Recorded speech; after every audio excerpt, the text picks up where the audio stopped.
Salam aleyküm əziz dostlar. Yine bir maraqlı məqam var, onu sizin diqqətinizə çatdırım. Hal-hazırda bura Səudiyyə Ərəbistanı Mədinə-i Münəvvər şəhəridir, Mədinə şəhəridir. Gördüyünüz qarşıdakı hərəm Peyğəmbər sallallahu aləmlərə rəhmət olaraq göndərilən Allah Rəsulunun mübarək pak hərəmidir. Bu məscidin adını bilmirəm. Yadımdan çıxıb. Diqqət edin. Bu məscidin günbəzinə baxın. Üstündə göyərçinlər var. Bu göyərçinlər oranı ulayıblar. Baxın. Uluyurlar. Bu məscidin adı Əbu Bəkir məscididir. Əbu Bəkir məscididir. Görürsünüz, bu məscidin də üstünün günbəzi ulaşılıb.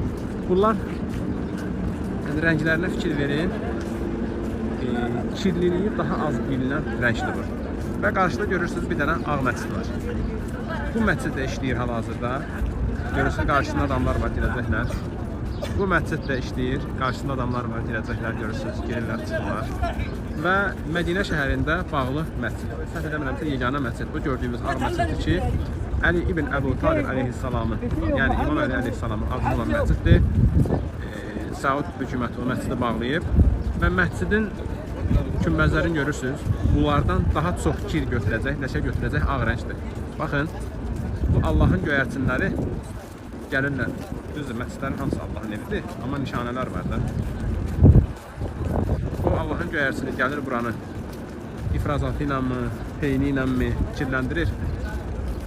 Siddiq adlandırılan şəxsin məscidinin günbəzidir. Amma ora baxın, bağlı qalan məscidin üstünə göyərçinlər olsa da, amma o məscidin günbəzinə bir dənə də olsun ləşə belə salmırlar.